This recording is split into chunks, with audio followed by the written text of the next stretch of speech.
We've got another hot topic for you guys today. Let's talk about that water. Remember being in high school and forced to memorize the poem, "Water, water everywhere, and not a drop to drink"?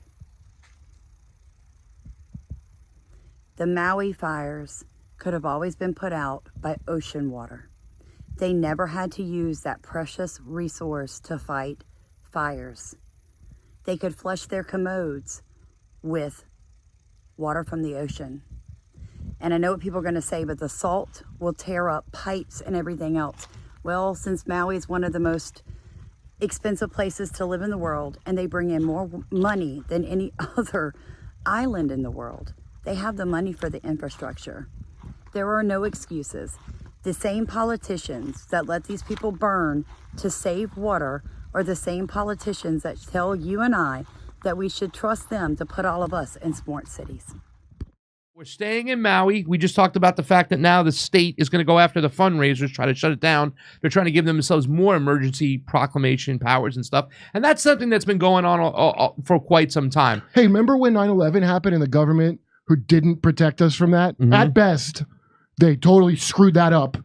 Then we're allowed to have all these crazy new laws to protect us. Then went on to act like they've protected us. That's what Except for that one time. George Bush Jr. said they never attacked us again, Kurt. And then because they had the Patriot Act, they had all these other laws. You know, they had so many laws come out of that whole situation. Now we only have to worry about incel violence. Thank you, George W. Well, the whole thing is that no matter what, when it comes to a crisis situation, disaster capitalism kicks in.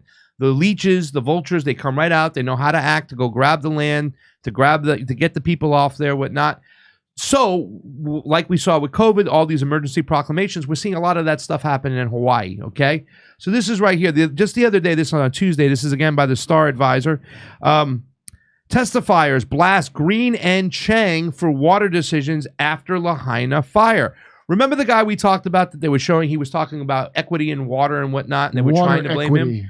Yes. Well, It turns out that they sacked him, they demoted him, they sent him off. But the people of the state, you know, the citizens were like, no, you can't do that. Only the citizens can shelve him.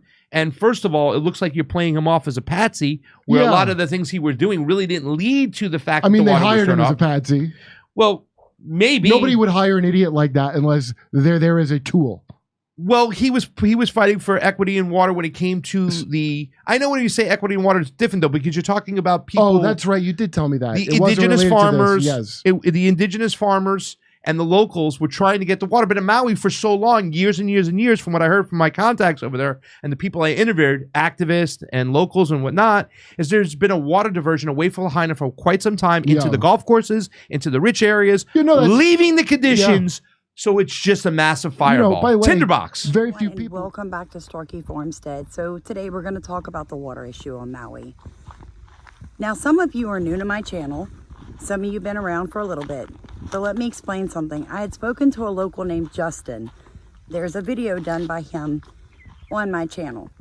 And he had told me, hey, look, we use water catchment barrels because we're on a water ban. So I was like, wow, really? And he goes, yeah. Like, we are not allowed to use, so much water a day, okay? So they're on a water ban. So to grow their own food in their small areas in their yards, they catch water when it does rain on Maui. Now, the interesting fact is, outside of the Airbnb I was staying in, the water cut on all night long, watering the grass. Shannon from Illinois, that was staying down the road, said the same thing happened at his Airbnb. During the day, when we were passing golf courts in the fancy rich areas of Maui, and I have post video about that, they were watering all over the golf courses. But the people, the indigenous people and the citizens of Hawaii cannot water their own gardens due to the water shortage. So the water issue began back in the 1800s with the plantation owners. That's a big deal. It's a big problem. Manuel was transferred to a different division, and Green, in his comments to the media, said the water restrictions prevented the use of water to fight the fire and suggested he would support the reversal of the designation of the West Maui Water Management Area. So now they're going to get the water back. So Wow, this is really diabolical, man. It is diabolical as hell. The actions riled Native Hawaiians, Lahaina community members, and water activists across the state. And on Tuesday, dozens of the Lahaina and Maui community members descended on the commission's September meeting, harshly criticizing Green and Chang. Wow, they screwed that guy hard. Yep. I guess everybody else too, by the way.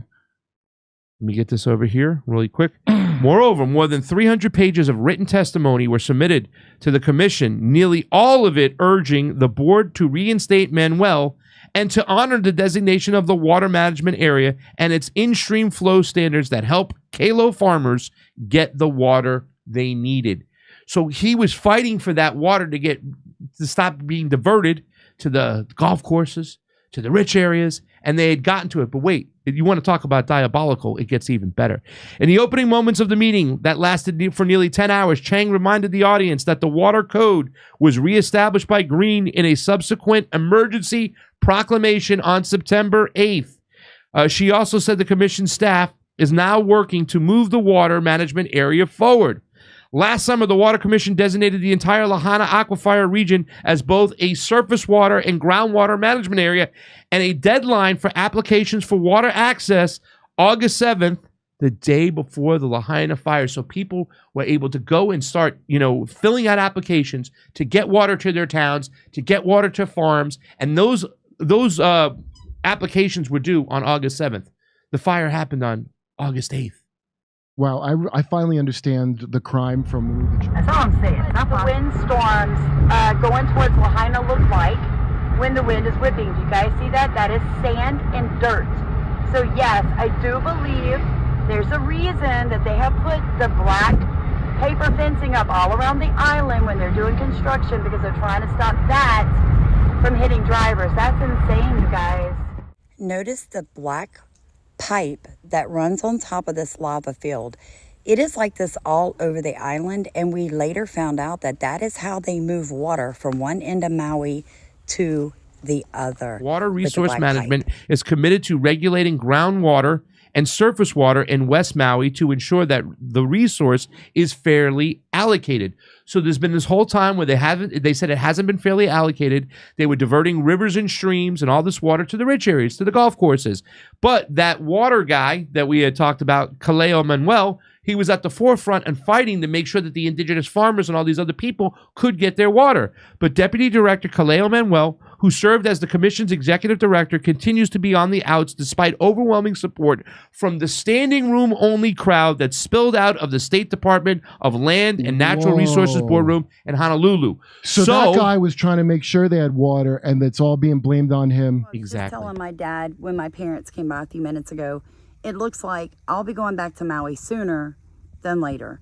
Because guys, this is serious. If people can't get the water they need to farm, how can they have food security? It's so much going on in Maui, you guys, and this is a dry run for what the elites and the political people and the ones behind the curtain are going to do to all of us before it's over. If you don't have water and land, you have nothing. You're never going to make the majority of us happy, shoved up in a smart city, being told when we can flush our commodes, and they know this. So they're using Maui as a test run. So every time we push back, every time we speak out, they make notes about what issues we have, and they are putting together a playbook to be able to defend against our offense. So it's more important than ever that we get more people in Maui now. The fire's done, but there's so much legal ease going on right now, and we need as many people as possible recording it, documenting it, and putting it together for historical perspectives.